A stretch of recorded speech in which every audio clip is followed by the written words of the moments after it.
SCM 그리고 PNT 서밋에 발표하게 되어서 매우 영광입니다. 소개해 주신 대로 저는 이제 코닝에 다니고 있고요. 네, 이름은 최영철이라고 합니다. 네, 제 소속은 코닝 테크놀로지 센터 코리아라고 해서 코닝이라는 미국 회사의 한국 연구소에서 있고요. 제가 지금 하고 있는 거는 글라스 기반 RIS 솔루션을 개발하고 있습니다. 차차 어떠한 것인지 좀 소개를 드릴 텐데요. 리커피그러블 인텔리지 서피스라고 하는 RIS는 최근 5G, 어드밴스 5G 그리고 6G에서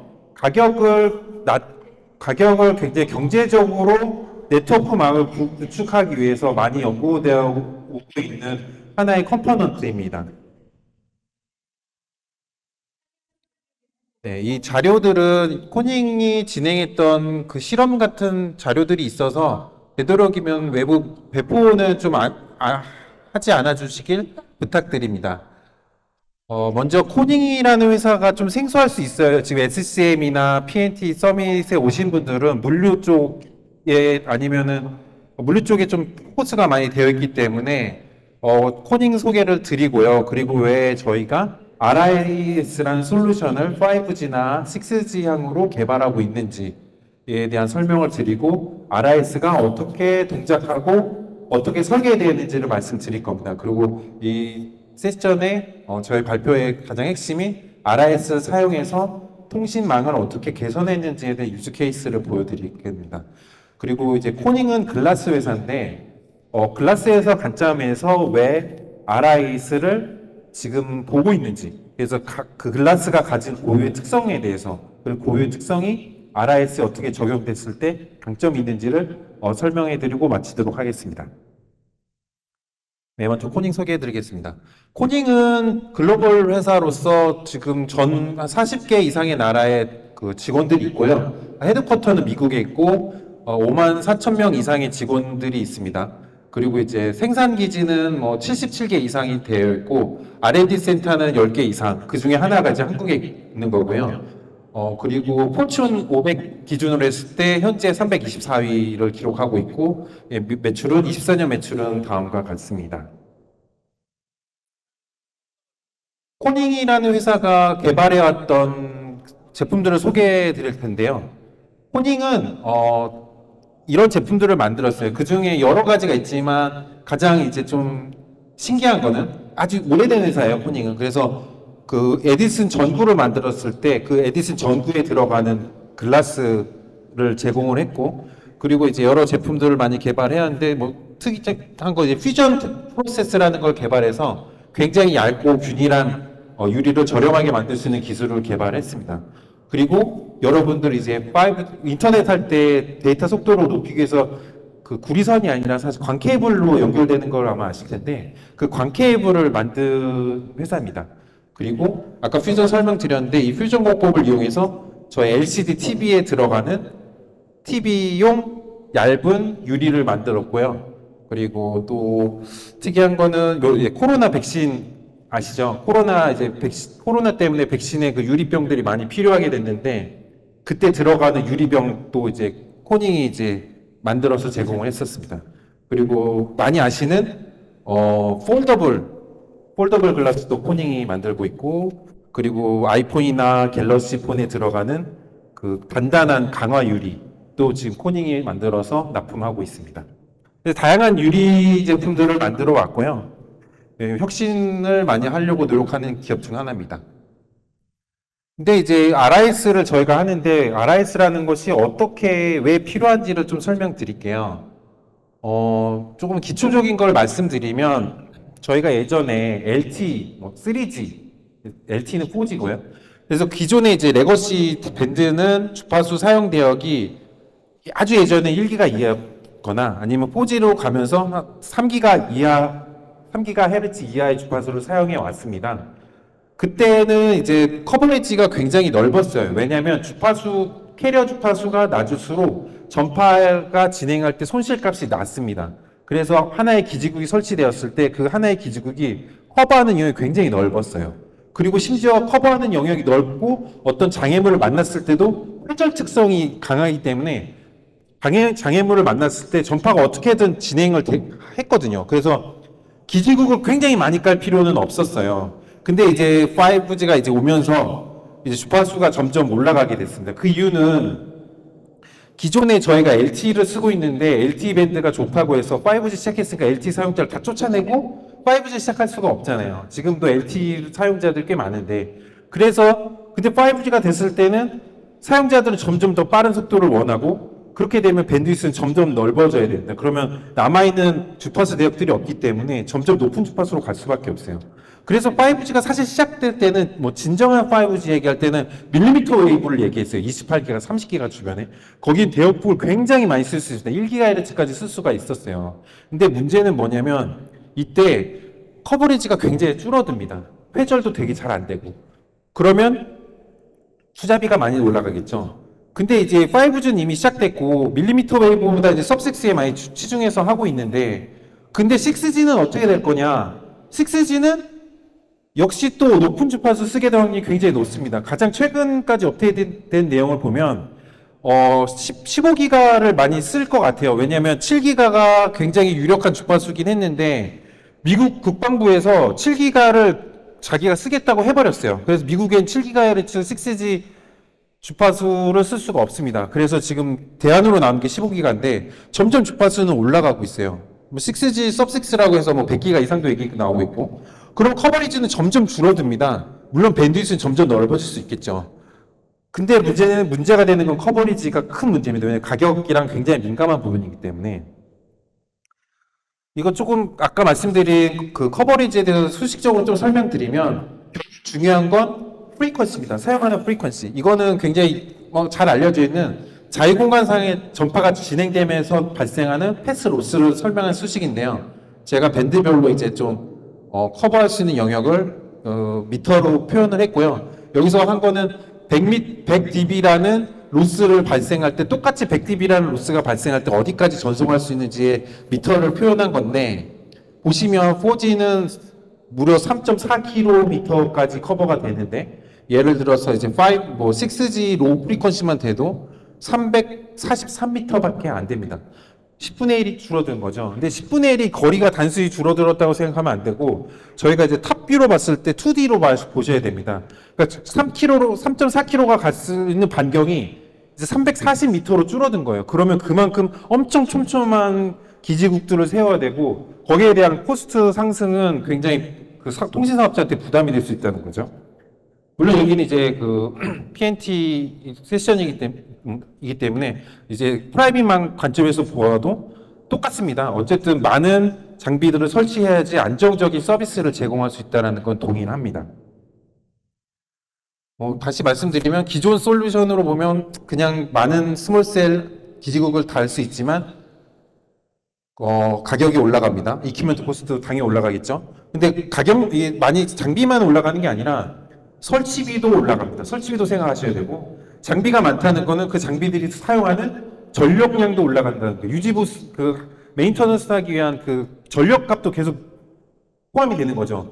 또 요즘은 카본 뉴트럴리티라고 해가지고 탄소를 배출하지 않은 것이 굉장히 중요하게 되는데 이게 전기를 사용하는 거는 그 정책이 위반되는 거기 때문에 아주 안 좋고 또 하나의 솔루션은 굉장히 안테나를 막 키워가지고 게인을 높여서 어떤 특정 포인트에 쏘는 방법도 있는데 이런 방법은 사실은 효과적이지 않습니다. 왜냐하면 안테나를 뭐 이렇게까지 엄청 크게 만들 수는 없잖아요. 그리고 이렇게 너무 크게 하면 게인이 너무 많이 올라가지고 그 EMI 규격에 위배됩니다. 그래서 이거는 효과적인 솔루션이 아니고 그럼 어떻게 해야 되냐? 그래서 제안하는 게 저희는 RIS라는 솔루션을 제공합니다. 왜냐하면 이거는 저희가 간단한 컨셉으로 그린 건데 기지국 스몰셀이 있고 사용자가 여기 있었을 때 이런 굉장히 복잡한 환경 뭐 아웃도어 케이스는 빌딩이 될 수 있고 아니면 실내에서 뭐 공장에서는 로봇이라든지 뭐 적재물들이 될 수 있을 거고요. 여러 장애물들이 있습니다. 근데 어쨌든 원하는 타겟까지 가려면 그 장애물들이 많으면 굉장히 난반사하면서 진행되게 돼요. 그 반사 한 번 할 때마다 반사 손실이 발생하고 반사 손실뿐만 아니라 전송 패스도 굉장히 길어집니다. 전송 패스가 길어진다는 거는 전파 손실도 커진다는 거죠. 그러면은 똑같은 신호를 쐈는데 받는 값이 굉장히 많이 낮아지게 되는데 그러면 이 전파 손실을 줄이기 위해서 RIS 쓰면 어떨까? RIS는 전파의 반사 경로를 바꿀 수 있습니다. 물론 투과형 RIS는 투과 각도를 바꿀 수 있지만 저희가 오늘 얘기하는 거는 반사형에 집중하고 있고요. 반사했을 때 빔의 방향을 바꿀 수 있습니다. 일반적으로 전파는 금속이든 어떤 다른 뭐 벽과 같은 물체를 맞으면 반사 성분이 있게 되는데 그 반사 각도는 입사한 각도에 동일하게 마이너스 각도로 반사를 해요. 스페큘러 리프렉션이나 거울 반사처럼 나오는 거죠. 반사 각도가 제어가 안 됩니다. 일반 물질들은. 근데 저희가 어떤 금속의 특정 패턴들을 입혀서 반사 각도를 제어함으로써 전파가 될 때 가장 효율적인 전파 패스를 만들어서 전송을 하겠다. 이게 RIS의 컨셉입니다.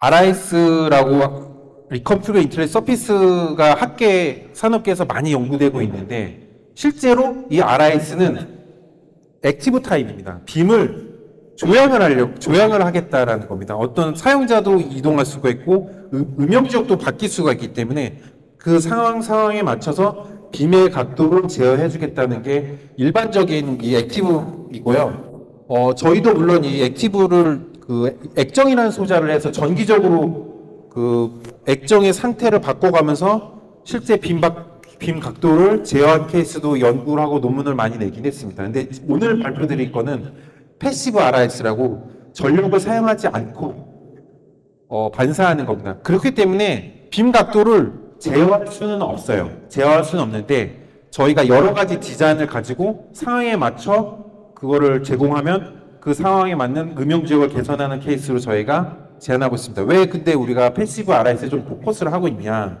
첫 번째로 싸게 만들 수 있고 두 번째로 전력을 쓰지 않습니다.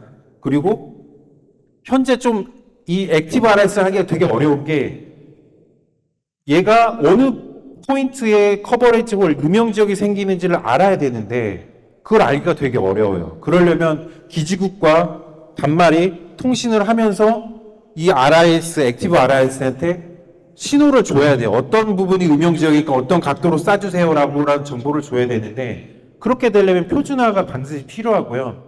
그래서 아직 표준화가 되지 않은 현 시점에서는 패시브 RIS가 경제적이고 합리적인 솔루션이라고 생각해서 저희는 패시브 RIS를 하고 있습니다. 그리고 또 하나의 장점, 저희가 액티브로 하지 않고 패시브 RIS 그리고 글라스를 사용했을 때 저렇게 투명하게 만들 수 있어요. 투명하게 사용자가 인식하지 못하게 만들 수 있고 두 번째로 투명하지 않고 어떤 이미지를 입히면 액자처럼 만들 수 있습니다. 예를 들어서 뭐 공장 환경이라면 여러 가지 뭐 넘버 같은 걸 넣을 수 있겠죠. 안내할 수 있게. 그런 거에다가 이제 RIS를 넣으면은 사용자는 인식하지 못하지만 저게 전파를 컨트롤할 수 있는 소자로서 쓸 수도 있습니다. 자, 예. RIS 설계 방식에서 잠깐 설명을 드리겠습니다. 이 RIS라고 하면은 뭔가 굉장히 생소한 제품이라고 생각할 수 있는데 사실 설계는 굉장히 복잡하진 않아요. 어떻게 하냐면 자 입사파부터 얘기하겠습니다. 어떤 전파가 입사를 해 어떤 표면에 입사할 때는 특정 각을 갖고 입사할 텐데 그럼 그 각 표면에 입사한 파에 그 시간차가 생길 겁니다. 그 시간차가 결국 위상 차이라고 저희는 얘기하는데 이렇게 위상 차이가 만들어지죠. 그리고 이 위상차는 인식했어요. 그리고 이걸 이제 무시하고 우리가 그러면 어떤 방향으로 반사를 하고 싶다. 그러면 배열 안테나처럼 어떤 위상을 갖고 배치를 하면 어떤 특정 각도 그 필드를 만들 수가 있습니다. 그리고 이 두 개에 대한 값을 알게 되면 우리가 그 RIS에서 만들고자 하는 페이즈 값을 계산할 수가 있어요. 이건 더하기 빼기의 문제예요. 굉장히 쉬운 문제죠. 그러면 이 RIS에서 만들어야 되는 반사 위상 값을 우리가 계산해서 거기에 맞춰서 어떤 금속 패턴을 만들어주면 됩니다. 액티브의 경우에는 그냥 동일한 패턴을 써가지고 전기적으로 컨트롤하지만 저희는 패시브이기 때문에 어떤 특정 금속 패턴들을 만들어줘서 특정 입사 값과 특정 반사각을 갖도록 설계를 하는 겁니다. 조금 더 설명드리면 이게 하나의 여기 들은 페이지 하나하나 같은 그 픽셀 단위로 보면은 하나하나 들어가는 위상을 컨트롤하는 컴포넌트의 유니셀인데 각 유니셀들은 전기적으로 이게 공진하는 구조로 되어 있고 등가적으로 인덕터와 캐패시터로 이제 표현을 할 수가 있습니다. 그래서 인덕터와 캐패시터 값을 적절하게 조절하면 위상 값을 조절할 수가 있고 그리고 우리가 원하는 위상이 있으면 그 위상에 맞춰서 배치를 하면 됩니다. 여기 이 케이스 같은 경우는 총 저희 5개의 종류의 유닛셀을 쓰겠다고 가정해서 이 연두색 부분에 이 페이즈 커브를 만들고 이 유닛셀의 길이를 조정함으로써 각각 다른 페이즈 값을 갖도록 설계를 했습니다. 그래서 이게 위상들은 이런 차이가 나게 되고요. 그래서 우리가 원하는 위상 값을 각 픽셀 포인트마다 배치를 하면 됩니다. 근데 여기서 그림은 회색이 이렇게 그라데이션처럼 검은색과 회색의 그라데이션처럼 되는데 이건 왜 5개만 쓰느냐? 이건 저희가 퀀타이제이션이라고 하는데 이건 컨티뉴어스하게 하면은 굉장히 디자인이 굉장히 어려워져요. 그러니까 실제로 만드는 게 어려워지기 때문에 좀 퀀타이제이션 해가지고 사용을 하고 이렇게 했을 때도 크게 로스 없이 동작하는 것을 확인하였습니다. 예, 이 장이 가장 중요한 실제 개선 사례가 될 거고요. 저희가 여기서는 2개의 사례를 보여드리는데 사실 저희는 이 프로젝트를 굉장히 단연간하면서 굉장히 많은 케이스가 있었어요. 근데 가장 대표적으로 보여드릴 수 있는 케이스에 대해서 2개만 뽑아서 말씀을 드리겠습니다.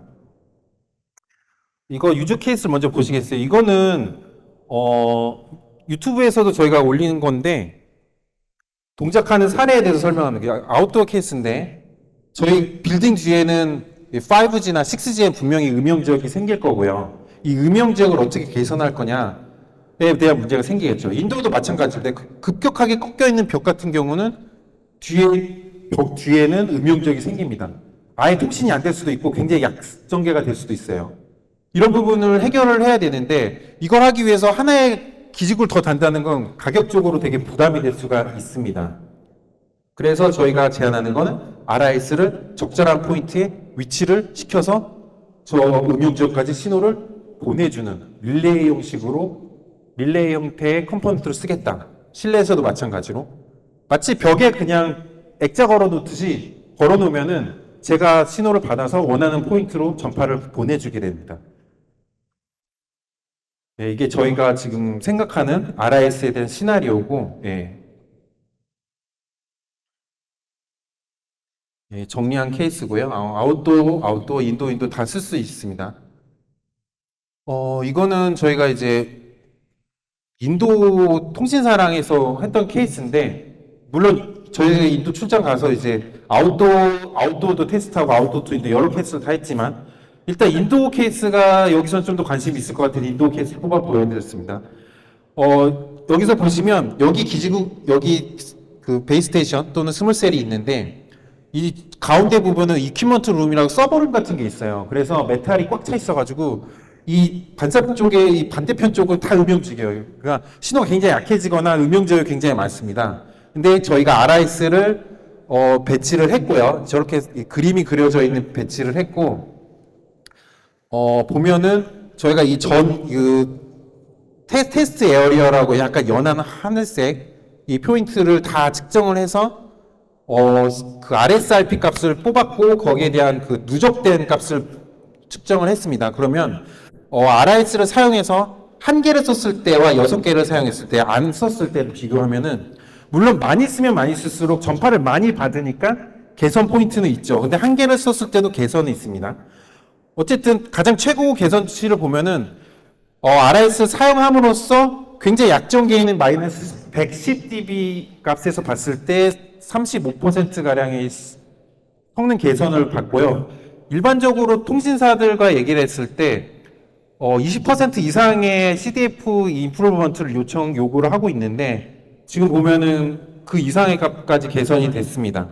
여기는 뭐 어느 정도의 면적이 개선된가 보여주는데 원래 없었을 땐 600m 제곱밖에 커버가 안 됐어요. 근데 RIS를 사용함으로써 1000m 제곱 아니면은 1개 썼을 때 820m 제곱까지 굉장히 그 중정계 지역이 확장이 됐고 그리고 또 보시면 이거는 이제 저희가 시뮬레이션 툴을 해서 인터폴레이션에서 실제 필드 값을 이제 좀 뽑은 건데 보시면 왼쪽이 RIS 사용하지 않았을 때 오른쪽이 RIS 사용했을 텐데 보시면 RIS 사용하지 않으면 저 지금 노란색 그 점으로 그려지는 그 더트 그 영역이 보면 저기가 다 검은색은 통신이 안 되는 지역입니다. 통신이 아예 안 돼요. 왜냐하면 꺾여서 통신이 지나가더라도 여기 남반사면서 지나가더라도 여기까지 가기에는 이미 여기서 신호가 다이렉트로 못 가기 때문에 여기까지 갈 수가 없었어요. 여기 수많은 벽들이 있고.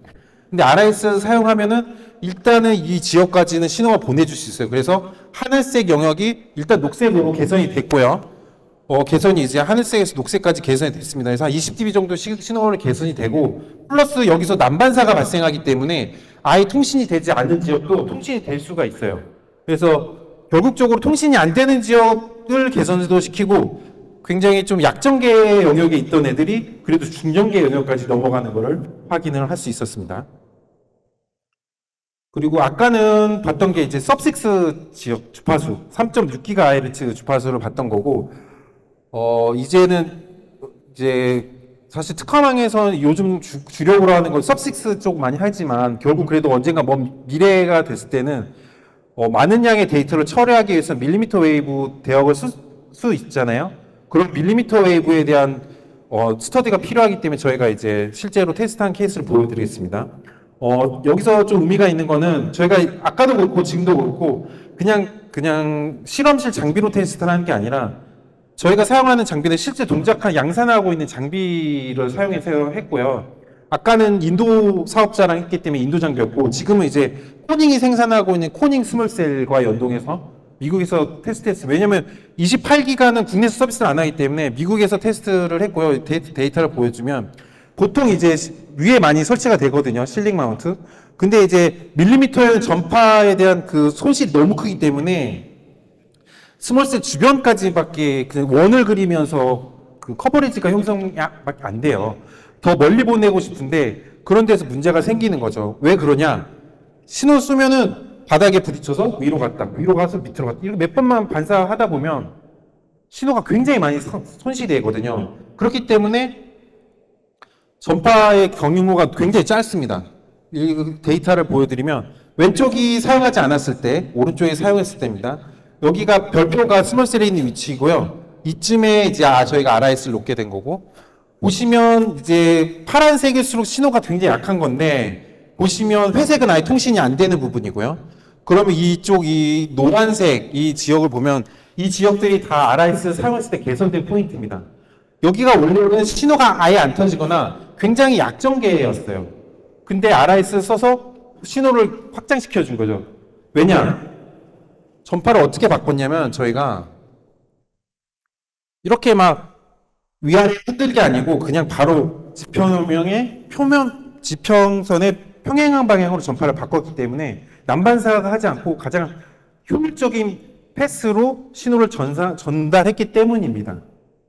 그리고 이 프라이빗만 같은 경우는 그 필드 스트렝스의 유니포머티도 굉장히 중요하잖아요. 어느 포인트에서는 통신이 굉장히 잘 되는데 어느 특정 스팟에서는 가면 거기서 이제 신호를 많이 못 받으면 그 유닛을 위해서 데이터를 많이 할당을 해야 되고, 그러면 전체적인 시스템이 굉장히 효율이 떨어지고 비효율적으로 되는 거죠. 그래서 이런 경우에는 저희가 여기까지 충분하게 강정계로 만들 수 있기 때문에 RIS 사용했을 때 효과를 충분히 기대할 수 있다고 생각합니다.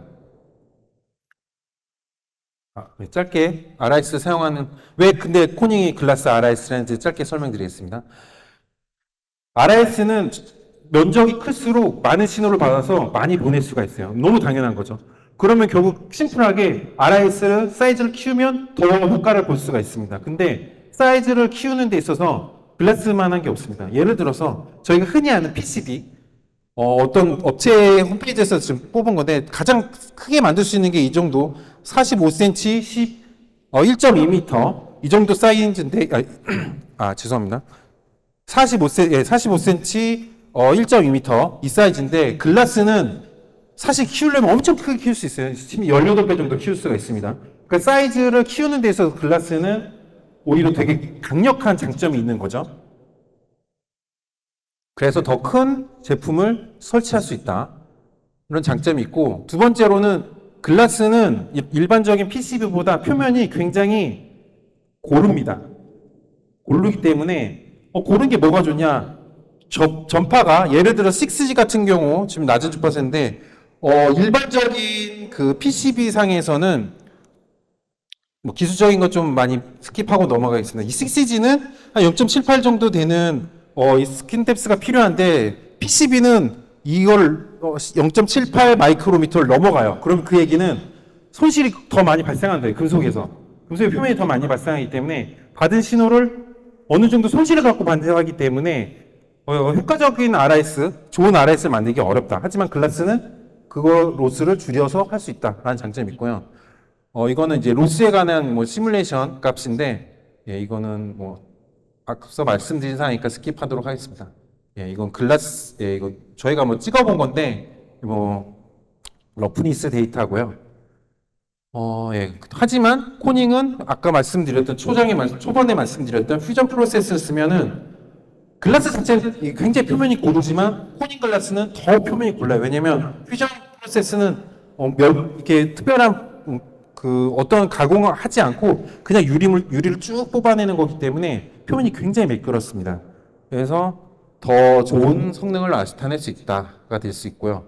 두 번째로는 이게 표면 거칠기랑도 연관이 되는데 주파수가 저희가 유니셀을 몇 개 뽑아서 만든다고 말씀드렸는데 유니셀 뭐 3번과 4번 예를 들겠습니다. 그러면 3번, 4번에 이렇게 붙어 있어요. 근데 밀리미터 같은 경우는 90도의 유상 차이를 만들기 위해서 150 마이크론의 패턴의 정밀도를 가져야 돼요. 근데 150 마이크론 패턴 정밀도를 만드기가 굉장히 어렵습니다. 왜냐면 PCB 같은 경우는 지금 이 톨러런스 같은 게 100 마이크로만 이렇게 나와요. 왜냐면 이게 표면이 거칠기 때문에 정밀한 패턴 제어가 안 돼요. 하지만 글라스 같은 경우는 잘 만들면 5마이크로까지, 뭐 일반적으로 10마이크로 정도 얘기하지만 패턴의 정밀도를 굉장히 키울 수가 있는 거죠. 그래서 더 정밀한 RIS 설계를 할 수가 있다가 될 수 있습니다. 그래서 이거는 저희가 그냥 한 게 아니고 뭐 잘 알려진 논문을 따온 건데 글라스와 아니면은 일반 오가닉 PCB와 그리고 세라믹을 비교했는데 글라스는 보면은 전기적, 기구적 특성이 굉장히 다 우수합니다. 하지만 아직 서플라이 체인이 준비 중이에요. 그래서 조금 더 봐야 될 부분들은 있긴 하지만 퍼포먼스로 따진다면 글라스가 당연히 유리하고 그렇기 때문에 코닝이라는 글라스 회사가 이 RIS라는 부분을 저희가 생각을 하고 있습니다. 네. 서플라이 체인은 제품이 점점 개발되면서 이건 충분히 해결될 수 있는 문제라고 보고 있습니다. 예, 말씀드리면 저희가 글라스 RIS 장점은 굉장히 사이즈를 키울 수 있고 글라스가 가지고 있는 릴라빌리티 특성을 이용할 수 있다. 그리고 저희가 아까 보여드린 쪽 그냥 벽에 걸면 돼요. 전기를 끌어오지 않아요. 그냥 벽에 걸면 됩니다. 쉬운 설치가 가능하고 그리고 전기를 쓰지 않기 때문에 패시브 RS 경우에는 굉장히 에코프렌드리한 솔루션이다. 그래서 탄소 중립과도 잘 맞는 솔루션이고 그리고 글라스를 이용해서 투명하게 만들거나 아니면 글라스의 표면에 어떤 이미지를 입히면 굉장히 심미적으로도 아름다운 제품으로 사용할 수 있겠다라고 생각합니다. 저희 부스 여전히 참가했고요. 저희 A21 부스에 저희가 지금 샘플 몇 개 전시해 놓고 있거든요. 관심 있으신 분들은 오셔서 기술적으로 좀 문의해 주시면 감사하겠습니다. 네, 이것으로 발표 마치겠습니다. 감사합니다.